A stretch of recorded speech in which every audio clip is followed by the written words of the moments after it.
Welcome to the second episode of the Digital Cascade project, where my team and I transform a barren dirt lot into a modern, personal space for the client and his family. Last episode, we went over the plans for the yard and completed the excavation for all the features.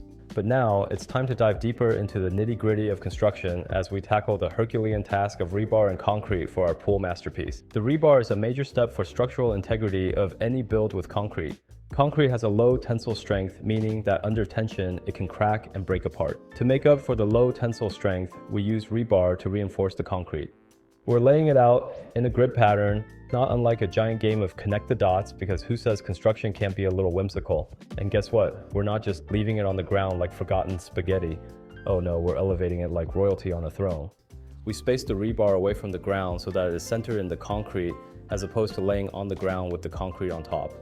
The teams bend the rebar to follow corners that are present in the pool or spa, such as walls or steps. This allows us to use larger pieces of rebar, which are stronger than a handful of smaller ones. But hold on to your tool belts, folks, because here comes the twist.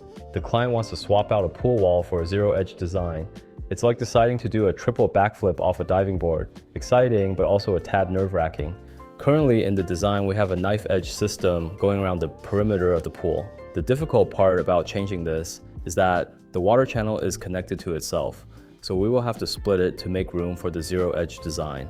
In order to apply the changes, we're going to have to cut the rebar and redo that section. The water needs somewhere to go, so we need to put in a catch basin along with the plumbing.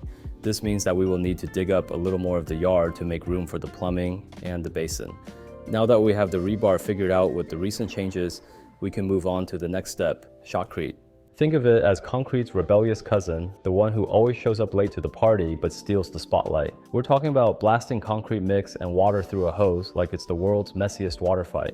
It's like painting with a fire hose, only instead of putting out fires, we're igniting creativity. Like we talked about earlier, rebar and concrete go hand in hand, they work together perfectly. But because of the curves, angles, and details of the pool, fire pits, and spa, we are not going to use a traditional way to apply concrete. This is where the shotcrete comes in. The way shotcrete works is concrete mix and water is fired through a large hose and applied to a surface. The velocity at which the mix is projected at helps compact the concrete, making it stick to the surface. This is beneficial for walls where you are not actively holding it up. For this project, we are going to use this method because of the walls, and shotcrete is quicker and easier to use with complex shapes. The pool itself doesn't have too many complex shapes, but the fire pits and the spa have many angles and curves to them, which would be difficult to accomplish with the traditional casted concrete. For the size and complexity of similar projects, they usually get it done within a day or two. Now that the rebar is laid and the concrete is finished, we just need to wait for the concrete to dry before we can move on. Next episode, we are going to get started with the custom outdoor kitchen, and we have a major design change on the large back wall. If you guys like this video, please hit the like button, and while you're there, leave a comment. We have a bunch more episodes on the way, so hit that subscribe button and turn on notifications to be notified when we post the next update. Until next time.